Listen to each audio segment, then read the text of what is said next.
24 days till the presidential election. We're going on the road. I'm going to talk to you about it. Also going to talk about the polls, talk about the WikiLeaks. We've got a lot to cover, ladies and gentlemen. But remember, the purpose of this program is not simply to give you data. It's to equip you so that you can be a part of the resistance. I am Randall Terry. This is Voice of Resistance.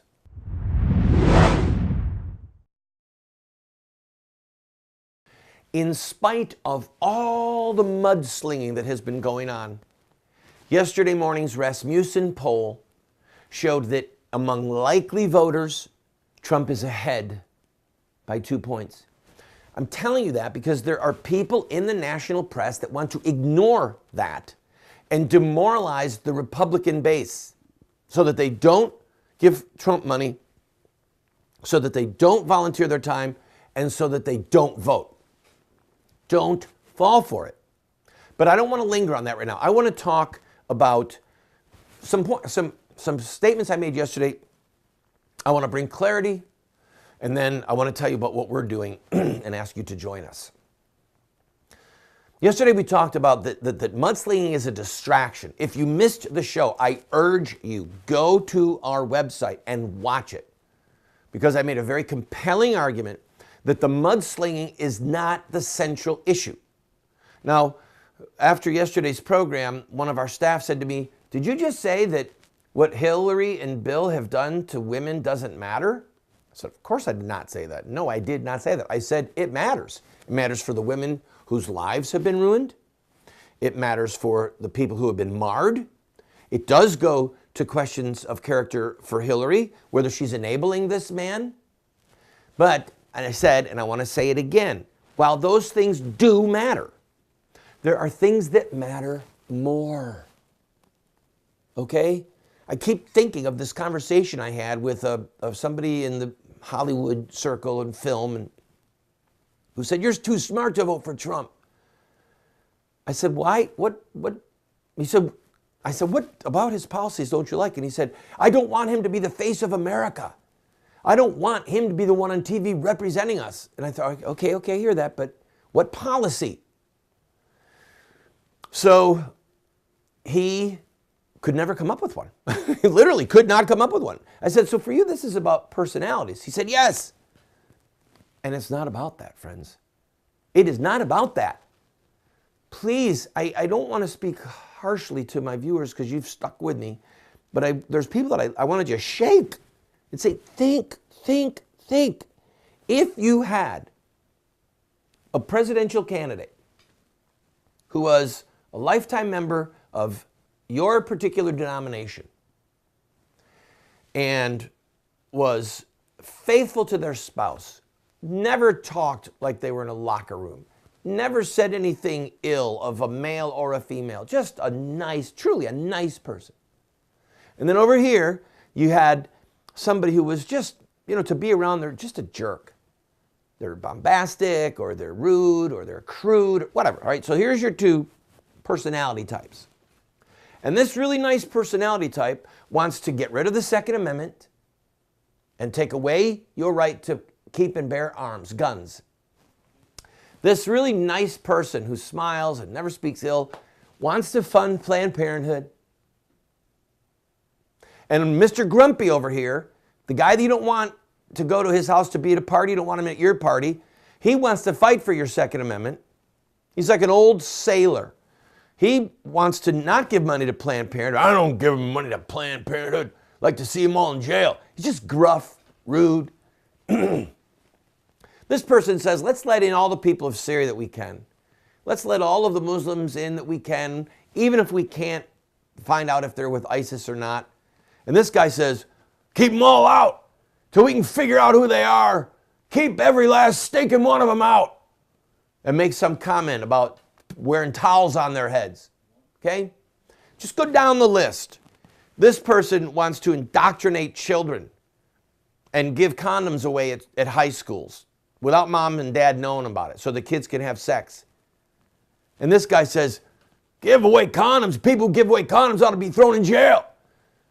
Grumpy, salty. And then he swears about him, says bad names, bad words.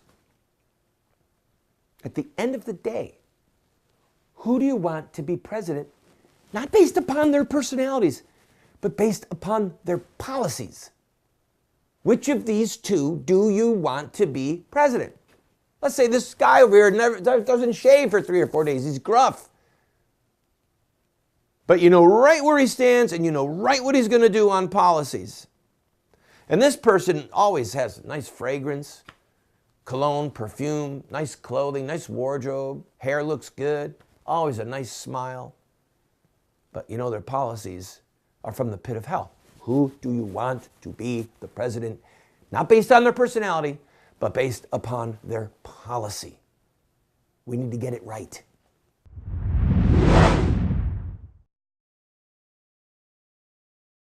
One of the greatest joys and passions that I have had for almost my entire life is music. And one of the best times that I had was putting together some albums in Nashville of songs that I wrote. One of the albums is called Dark Sunglasses Day. This is a country album, a lot of love songs and patriotic music. We've made it available to you online, and I hope that you'll go take a listen. You might be pleasantly surprised. You might even find yourself singing along.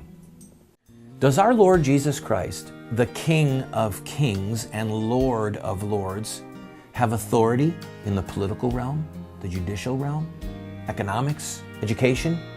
The answer is yes. And does he want his servants to be the leaders in those realms? Again, yes.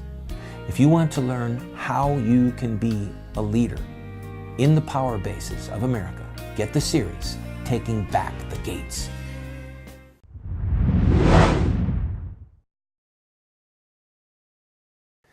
We have a friend of the program who, a female who was watching the debates when there were more Republicans in, and decided to go to a website, I think it's called procon.com or .org or something, and it was, you did polling based upon positions, not the candidate. And they would ask you questions, and then at the end, you would hit a button and it would say, oh, you support blank. So she kept doing this, and she liked Marco Rubio. So she kept taking this test and then hitting vote, and it would say, oh, you like Donald Trump. And she'd say, no, I don't like Donald Trump. I like Rubio. And her husband said to her, this is the point. It's about policy. You took polls, you answered questions based upon policy. And your champion for your policies is Donald Trump, not Marco Rubio. I say that to belabor the point, people. We are witnessing one of the most unholy alliances in the history of the American government. And without exaggeration, it may be the most unholy alliance. And I'm talking about the Democrat elite, the Republican elite, and the media elite trying to crush Donald Trump because of his policies. Please make no mistake about that. He is not being attacked and maligned by the press because of his personality, or rather because of who, yes, because of who he is. It's because of his policies. Bill Clinton and Hillary Clinton, just on the issue of women, are far worse. And now we have all these WikiLeaks dumps showing that Hillary has, her own staff admits, she hates the average American. They call Hispanic voters the Taco Bell voters. They discussed ways that they can infiltrate the Catholic Church and sway the Catholic vote, and on and on and on. Why are they giving her and her husband, Bill Clinton, a free pass? Why? And why are they just punishing Donald Trump? Because Hillary agrees with most of the media elite. They've done polling on the media elite repeatedly, friends, repeatedly. They believe in child killing. They believe in Planned Parenthood. They believe in homosexual activity and homosexual marriage. They want to take away our Second Amendment rights. They have contempt for devoutly religious people. All right? So they're at the same parties. And that's something else that the WikiLeaks are showing, that there's flat out collusion. Donna Brazile getting emails, getting questions ahead of time while she was working with the DNC and with Hillary getting questions from the media ahead of time, all right? It's flat out collusion because they are on the same page ethically. So when Donald Trump says that he wants to make it a crime to kill a baby, when Donald Trump gives you the list of Supreme Court judges that he would appoint, when Donald Trump gives you the promise that he would defund Planned Parenthood, those sexually perverse media elite people who are doing coke, doing each other, sexual situations. When I traveled once to a presidential event, one of the media on the plane told me, you have no clue what the media plane is like sexually. You have no clue. Where they just swap, they're not even married, they're just literally, who's going to sleep with who tonight? Who's going to have sex with who tonight? I'm telling you, this is what this person told me, who was in that circle. Finally said, I got to get out. So when Hillary and Bill are involved in all of this horrific activity, so are the media elite that are protecting them. When Hillary and Bill express contempt for the average American, the average media elite person in New York City or in Washington, D.C. or in Los Angeles, they have the same contempt. They're beating up Trump based upon his principles, but they're trying to make it look like it's about his ethics and his personality, when in fact, it's because they believe they are Democrats. They are left-wingers. They hate Christianity. They hate Christianity so much, true Christianity, that they're willing to buy and to promote the lie that Islam is a religion of peace, while Christians are getting their heads cut off by Muslims around the world. Don't fall for it, friends. I'll be right back.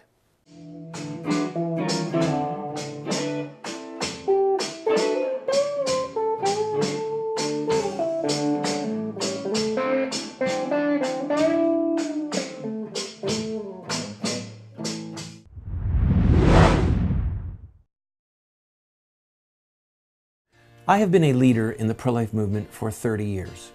And sadly, we have not prevailed in our goal to make it a criminal act to kill an unborn baby. There's reasons why we have failed. I wrote this book, A Humble Plea, to Catholic bishops, to evangelical clergy, and to lay people, explaining where we went wrong and what we have to do to prevail. We've made this available as a PDF online for free. I encourage you to go and download your own copy. In social revolution, peaceful social revolution, there are rules. And those rules have been established by social revolutions of the past, and the Christian community in America has failed to obey a lot of those rules, and that's why we keep losing. I put together Insurrecta Next, a 14-part television series on the history and the theology of social revolution. I encourage you to watch it. It will make you a force for righteousness, for social revolution.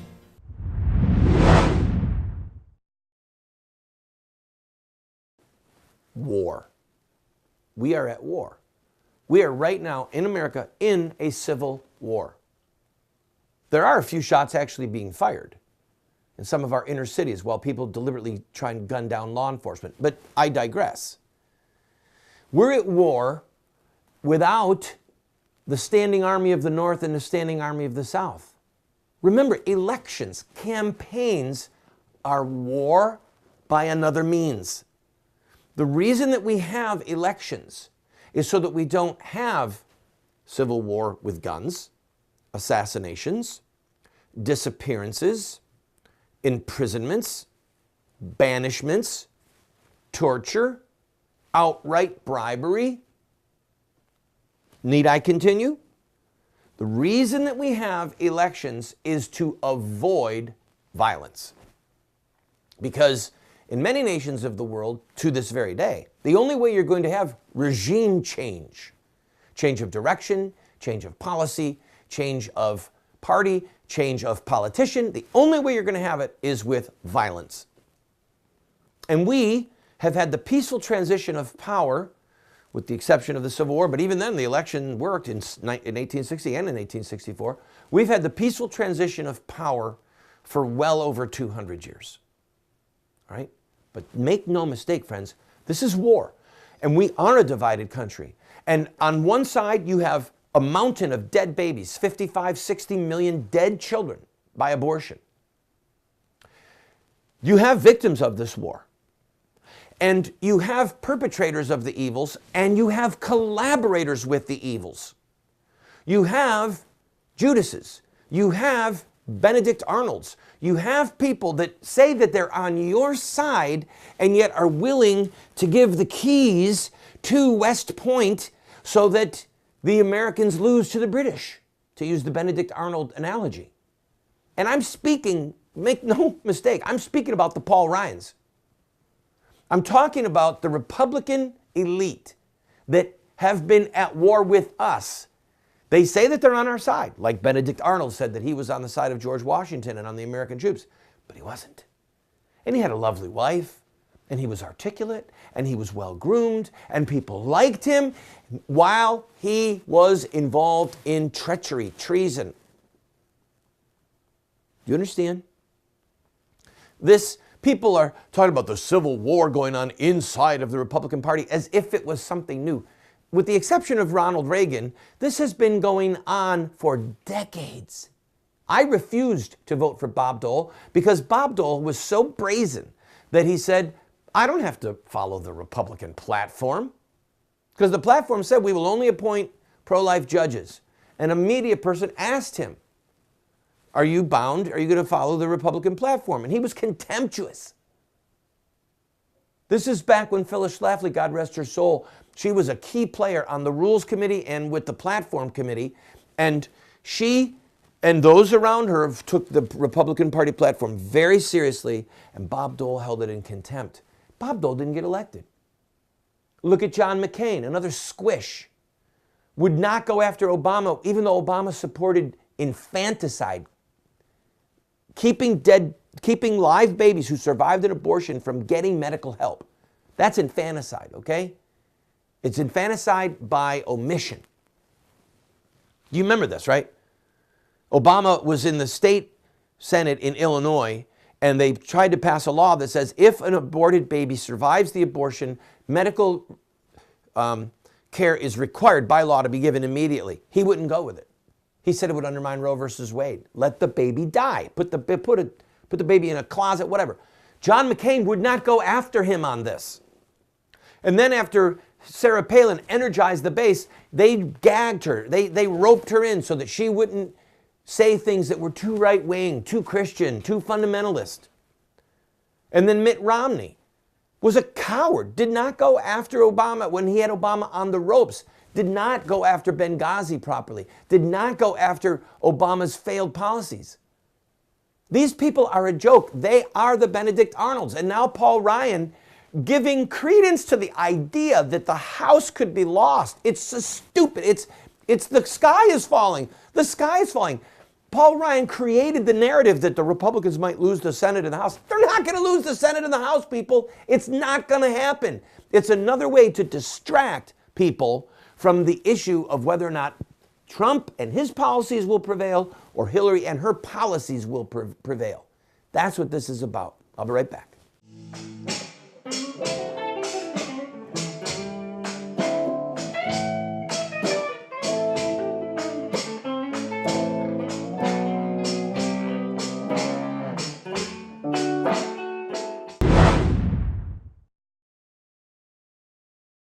I want to invite you to go to our website. Almost every book that I have ever written is available as a PDF online for free. We have a ton of products, training materials, tools that are available for you for free.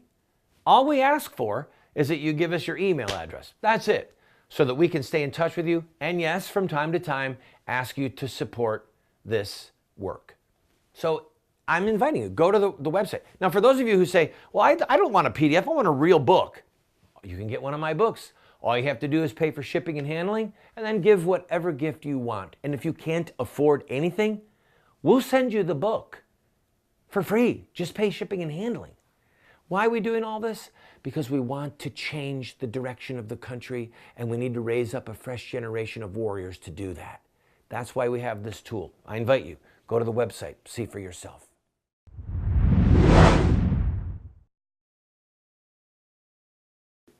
Here is the good news. Most people in the country are paying attention to Kim Kardashian or the NFL or any number of things that are bred in circuses. And they're just starting to pay attention now when WikiLeaks is dumping the stuff about Hillary and the contempt that she holds for the voters.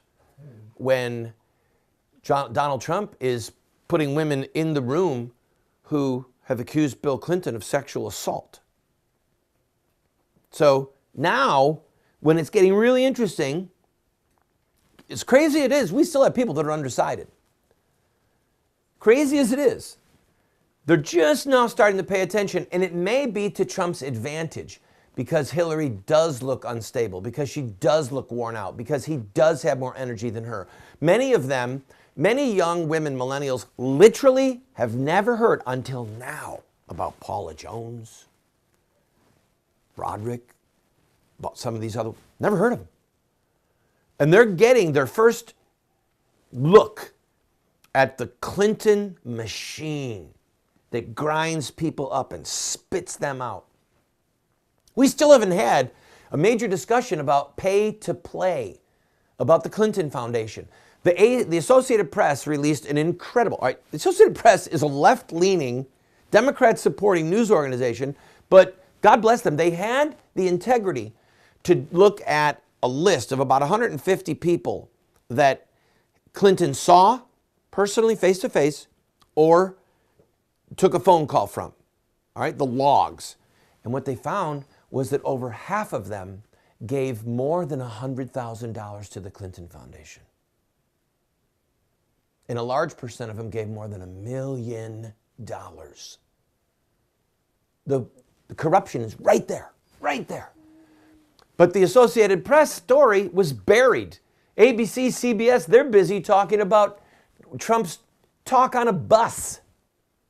Okay?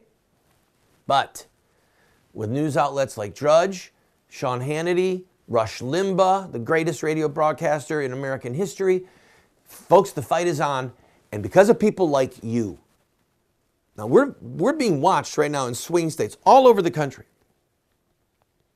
You can make a difference. We, as I told you yesterday, I'm telling you again, we are going to hit the road.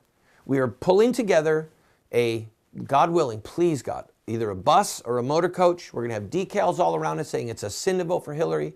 We're getting the literature ready.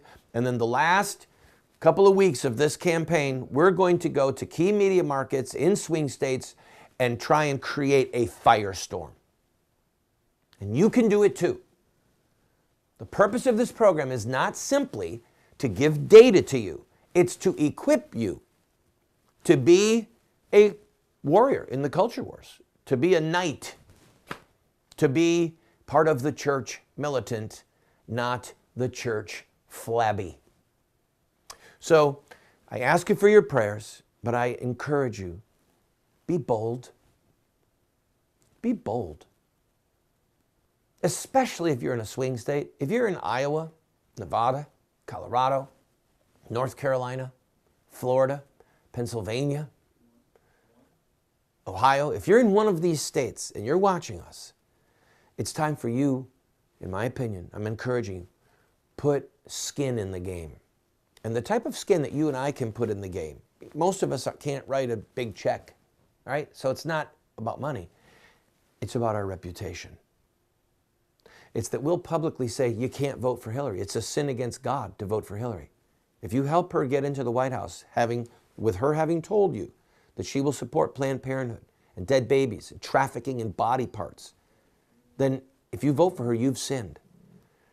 If you vote for Hillary, you're going to end up helping ISIS. It's time for us to put skin in the game where we are willing to offend people with the truth. People are upset with Trump because he's saying the emperor has no clothes, as if Trump tore the clothes off. It's time for us to say the emperor has no clothes. Hillary is an evildoer, and if we elect her as the president, this country may not survive. Say it. Be willing to take it on the chin. Be brave.